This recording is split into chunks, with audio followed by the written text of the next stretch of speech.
Hey guys, HDvee here and welcome to a brand new video. Today we've got a couple things to go over. Firstly, there's been some more comparisons made between the footage that was released yesterday for Brilliant Diamond and Shining Pearl and the footage that was revealed in the reveal trailer back in February. And not only that, we have more detailed information about the Nintendo Switch OLED, which is pronounced OLED. I'm sorry, I apologize. I got a lot of hate in the comments yesterday for that. I apologize. Either way, if you're excited for the video, make sure to drop a like down below. Let's try and hit 500 likes. Leave a comment with your thoughts on everything we cover in today's video, and make sure to subscribe if you're brand new. We do daily Pokemon content on this channel. With all of that out of the way though, let's get into the video, and I really hope that you enjoy. So, starting things off, let's talk about the Pokemon Brilliant Diamond and Shining Pearl footage that we saw yesterday. So someone on Reddit has actually made a really cool comparison video side by side. They go by the name of Daedra Pokemon, and as you can see, we have the new footage that we saw yesterday on the left, and then we have the footage that we saw in February on the right. It still amazes me that some people say they can't actually see a difference. Like there's legitimately people saying that they don't see a difference in the two pieces of footage, and it's honestly mind-blowing because how could you not see the differences? But anyway, we're gonna just break this down a little bit. I know obviously there's only a little bit of footage, it's only like 4 seconds long. Everyone's like, oh, how do you make videos over 4 seconds footage? I mean, it's just, we're hyped, man. It's exciting to get some new information. Why, like, you guys are just so fun at parties that do that. Anyway, we have this. So on the left, we're obviously going into the battle. Weasel pops up there. It doesn't really like fade from the white. It just kind of, you're in the battle and you see the Pokemon that you kind of encounter straight away. So we obviously have the grass that kind of goes up. We also have the character rotating as well, which we don't really have on the right side.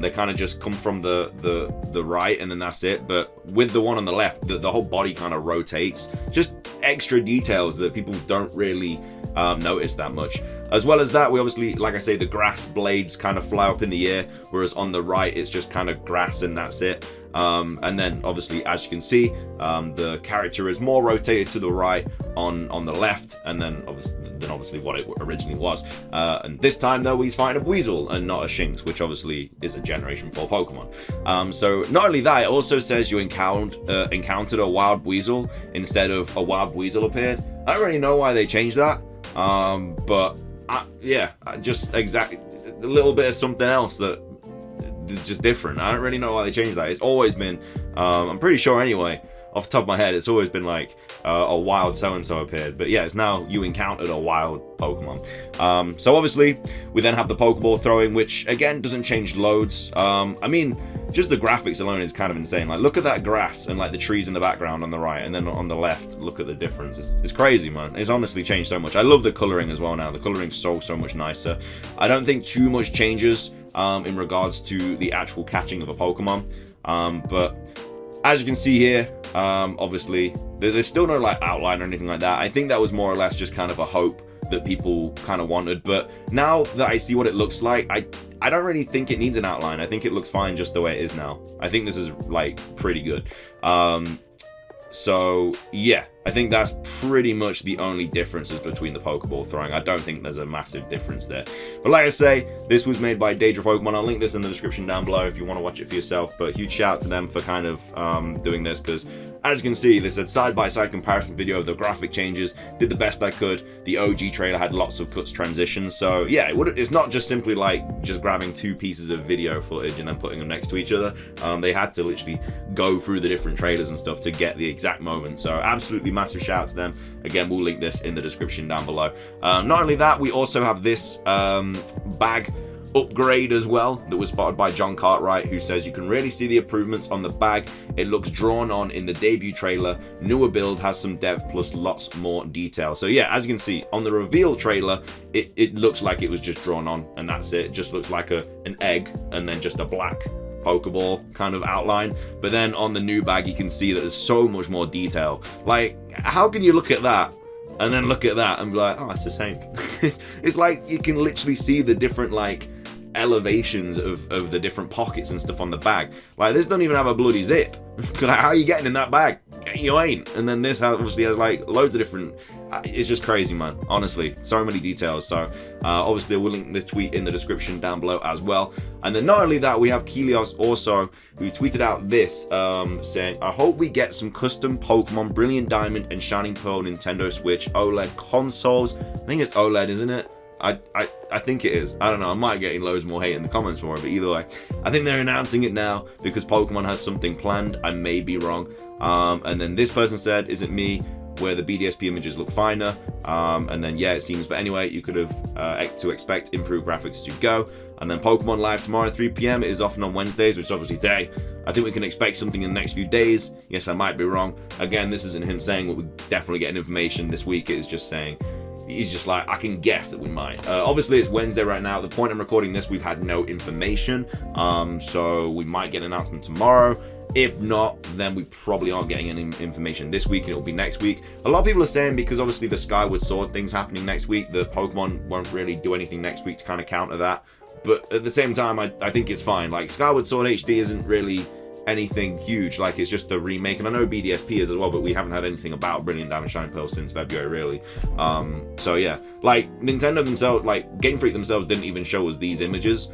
It was just on the Switch reveal. So I feel like they've definitely done that for a reason, though, and we'll find out that very soon. Anyway, next up, Nintendo OLED console was announced yesterday, as you all are aware, and they actually did a Twitter thread going into detail about the different aspects of the console. For me, it's very underwhelming. I don't play handheld, I play docks 99% of the time, so really it's not something I'm going to be bothered about getting. But the price has been announced and everything like that now. It's a little bit more expensive than normal Switch, which obviously you can expect, I think, anyway. We'll go over the price anyway, but it says, let's take a closer look at the newly announced Nintendo Switch OLED model arriving on the 8th of October in white and neon red / neon blue. So you can actually get it on neon red and blue as well, not only just white. Anyway, so let's start with the system's vibrant 7-inch OLED screen with a slimmer bezel. The largest screen's vivid colors and high contrast deliver a rich handheld and tabletop gaming experience. So there's not actually any upgrades to the hardware in this console, which is kind of why it's being memed a bit. I feel like this is definitely just a cash grab, like 1000%. Like, they haven't really done, like, how are you gonna put this as one of the main features? It stands up.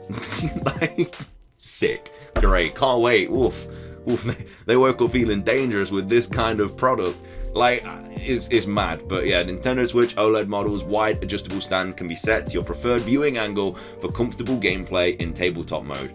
It's just not something you expect to be one of the main features when thinking about buying a new console. Like, oof, can I adjust it? I don't know. You can on this one. Next up, did you notice the new dock? It features 2 USB ports, a HDMI port for connecting to a TV, and a new wired LAN port, allowing for more stable online play when playing in TV mode. I don't even know why it says a HDMI port for connecting to a TV, and like, that was already a thing. Like, we already have USB ports as well. Like, these aren't new. They're acting like they're new things. I don't know. Maybe I'm being a little bit of a hater right now. I feel like there's just nothing new really in this console. Obviously, the wired LAN port is a huge thing. I know that you can obviously connect it with like a USB on the Switch you have now. But obviously, just for ease of access, it's nice to have a LAN port. But again, I'm not going to spend all the money just to get a LAN port. Like, it's not going to happen. And then the OLED model has 64 gigabytes of internal storage, which is pretty pog. It's pretty nice, and you can expand the available space further using a compatible micro SD card sold separately. Again, you get 64 gigabytes of internal storage, but you can just buy a big SD card, and that kind of solves that problem. Next up, thanks to onboard speakers with enhanced audio, enjoy your favorite Nintendo Switch games with clear sound when playing in handheld or tabletop mode. And then one more thing, the Nintendo Switch OLED model is compatible with all Nintendo Switch games as well as your existing Joy-Con controllers. Like, this isn't even a feature, that should just be the bare minimum. Like, you should be able to play the other Nintendo Switch games on this new console, and it should be able to be used with the old Joy-Cons. Like, this isn't really something that is a positive. Like, that should just be a bare minimum. Like, they shouldn't even have to reference this. It should just be a given. But that's basically all the new details about the OLED. Obviously, we got the price as well. This is from Eurogamer, should I say. and they said that retailers revealed a UK price for a Nintendo Switch OLED, which is £309.99 for either its white or neon coloured variants. That's £30 more expensive than the base Switch model, which typically retails in the UK for £279.99, and more than £100 more expensive than the Switch Lite, which costs £199. So that's just a couple of websites that have like put it up for sale and stuff like that. Nintendo typically does not list the price for hardware in the UK, hence the wait to find out how much Nintendo Switch OLED will cost here. US pricing for the Nintendo Switch OLED was announced yesterday as $349. In Ireland, it is €364. So yeah, basically the cost of this is £309 if you're obviously in the UK. If you're obviously in like America, it's $350. Again, I don't know, maybe I've been hating on a little bit too much. I don't feel like it's really anything special. You know, when they were talking about the Switch Pro and stuff, I was like, oh, it's gonna be so good the way they were talking about it. But all it really has is advancements if you're a handheld player, and that's kind of it. But anyway, that's gonna be everything for today's video. Hope you guys did enjoy it. If you did, please do consider hitting that like button down below. Let's try and hit 500 likes. Leave a comment. What are your thoughts about the new Switch model and the graphics update and everything like that? Subscribe if you're brand new. That's everything from me. Have a fantastic rest of your day, and until next time, peace.